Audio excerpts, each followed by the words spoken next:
दोस्तों इस वीडियो में हम बात करेंगे उत्तर प्रदेश के मौसम राज्य के बारे में और जानेंगे कि नूरू तूफान के कारण किस प्रकार उत्तर प्रदेश में फिर से भारी बारिश होने के आसार हमें 4 अक्टूबर से और 8 अक्टूबर के दौरान हमें नजर आ रहे हैं। नमस्कार, मेरा नाम है अरविंद दामा, आप सभी का स्वागत है उत्तर प्रदेश वेदर फोरकास्ट में। दोस्तों जैसा कि आप देख पा रहे हैं, देखिए बंगाल की खाड़ी पर यहाँ पर देखिए इस समय ये एक तूफान, समुद्री तूफान बना हुआ है। इसका नाम नूरू तूफान है और हालांकि यहाँ पर जो तूफान आते हैं उन्हें टाइफून बोलते हैं। वियतनाम के भागों पर ये समय यहाँ पर है, इसने काफ़ी भारी तबाही यहाँ पर मचा रखी है और ये सिस्टम यहाँ से इस तरह से होता हुआ यानी कि म्यांमार के नज़दीक से निकलता हुआ यहाँ पर 1 अक्टूबर के दौरान बंगाल की खाड़ी पर पहुँचने वाला है। और यहाँ पर जब ये बंगाल की खाड़ी में पहुँचेगा तो ये थोड़ा यहाँ पर आकर कमज़ोर हो जाएगा, क्योंकि जैसा कि आप सभी जानते हैं कि जो भी मौसमी सिस्टम जब ये जितने समय ये बंगाल की खाड़ी अरब सागर यानी कि समुद्र में रहते हैं, ये लगातार ताकतवर होते रहते हैं। लेकिन जब ये जमीनों भागों पर आते हैं तो इन्हें मॉइस्चर कम मिलने लगता है, जिसके कारण ये कमज़ोर होते चले जाते हैं। ठीक इसी प्रकार ये अब तक यहाँ पर समुद्र में था, ताकतवर था, लेकिन अब ये वियतनाम के भागों पर है यानी कि ज़मीनी भागों पर है, तो ये थोड़ा कमज़ोर हो रहा है। और जब तक ये यहाँ से निकलकर बंगाल की खाड़ी में पहुँचेगा तो ये काफ़ी कमज़ोर हो जाएगा।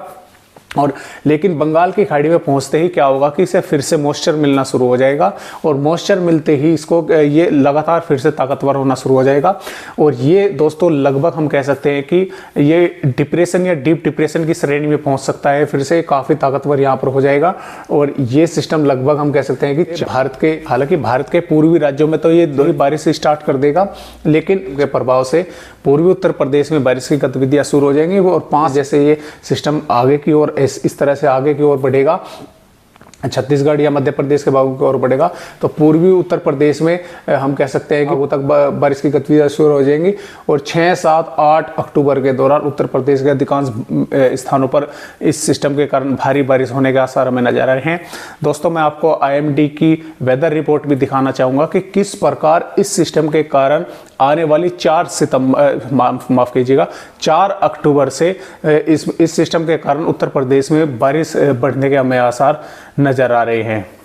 दोस्तों ये देखिए, आप देख पा रहे हैं कि 4 अक्टूबर की वेदर रिपोर्ट है और 4 अक्टूबर में देखिए ये मौसमी सिस्टम यहाँ पर होगा।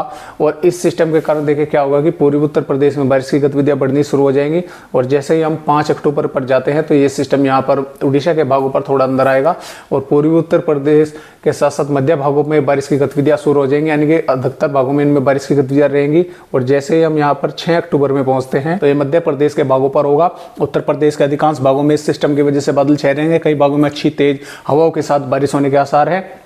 और जैसे ही हम यहाँ पर 7 अक्टूबर में पहुंचते हैं तो 7 अक्टूबर में गुजरात के भागों पर होगा और इस सिस्टम के कारण उत्तर प्रदेश के देखिए अधिकांश भागों में तेज हवाओं के साथ अच्छी खासी बारिश होने के आसार है। और जैसे ही हम 8 अक्टूबर में पहुंचते हैं तो ये जहाँ से इस तरह से दक्षिणी पश्चिमी हवाएं जो आ रही हैं उसकी वजह से ये रिकवर करेगा, यानी कि ये यहाँ से पश्चिमी मध्य प्रदेश पूर्वी राजस्थान के भागों से होकर ये उत्तर प्रदेश के भागों की ओर ही आगे बढ़ेगा।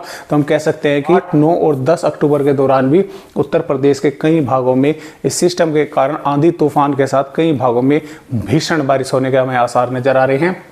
हालांकि दोस्तों इस ट्रैक में देखिए अभी थोड़ा बहुत अभी फेरबदल भी हो सकता है, क्योंकि ये अभी हम देखिए काफ़ी लंबा समय है, तो इसलिए हम अभी IMD इस तरह की ये रिपोर्ट जरूर दिखा रहे हैं कि इस तरह से ये उत्तर प्रदेश के भागों से होकर निकलेगा, लेकिन इसके ट्रैक में अभी फेरबदल हो सकता है। तो जैसा भी इसके सिस्टम में फेरबदल होगा हम आप सभी को जानकारी लगातार देते रहेंगे इस सिस्टम के बारे में।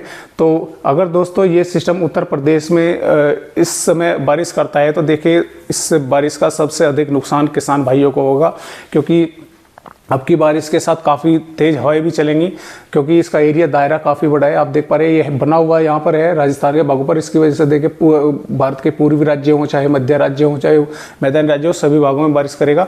तो इसका सबसे अधिक अगर अब बारिश होती है तो इसका सबसे अधिक नुकसान किसान भाइयों को होगा, क्योंकि देखिए उत्तर प्रदेश में धान की फसल है वे उनकी कटाई लगभग शुरू हो चुकी है। कुछ जो अगेती वैरायटी है उनकी कटाई शुरू हो चुकी है, जो थोड़ी पछती वैरायटी है उनकी कटाई होने में अभी थोड़ा समय है।